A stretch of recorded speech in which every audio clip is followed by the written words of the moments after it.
But first, here's my take. I think of myself first and foremost as an American.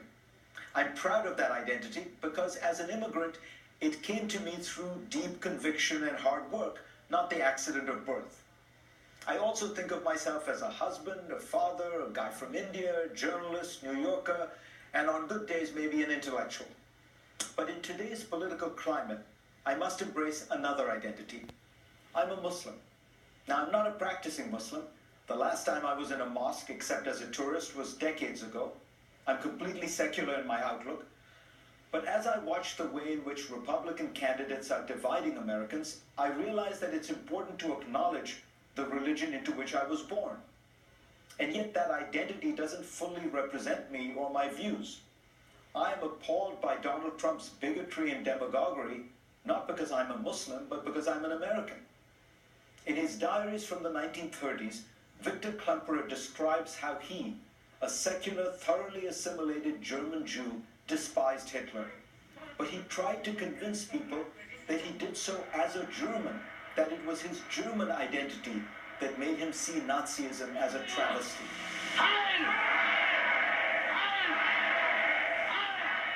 In the end, alas, he was seen solely as a Jew. This is the real danger of Trump's rhetoric.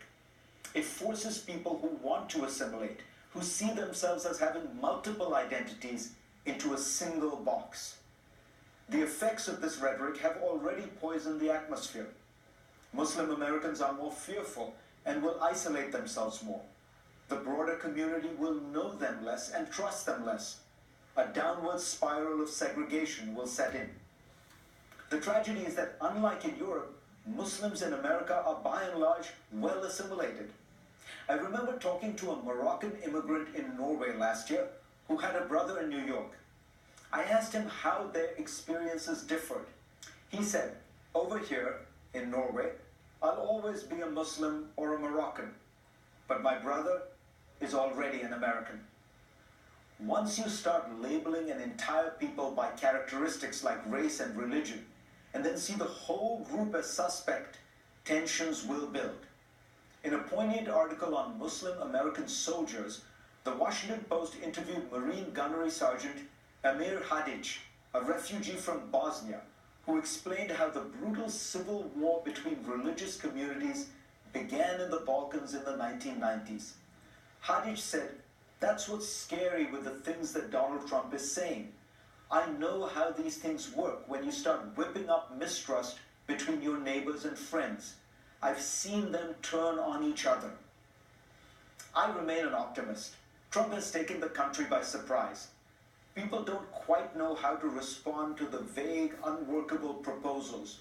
We have to do something, he says. The phony statistics, the dark insinuations of conspiracies. There's something we don't know, he says about President Obama, and the naked appeals to people's prejudices.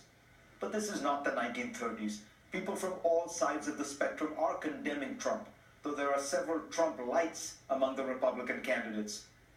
The country will not stay terrified. Even after San Bernardino, the number of Americans killed by Islamic terrorists on U.S. soil in the 14 years since 9/11 is 45, according to New America. That's an average of about 3 people a year. The number killed in gun homicides this year alone will be around 11,000. In the end, America will reject this fear-mongering and demagoguery as it has in the past. But we're going through an important test of political and moral character. I hope decades from now, people will look back and ask, what did you do when Donald Trump proposed religious tests in America? For more, go to cnn.com/Fareed and read my Washington Post column this week. And let's get started.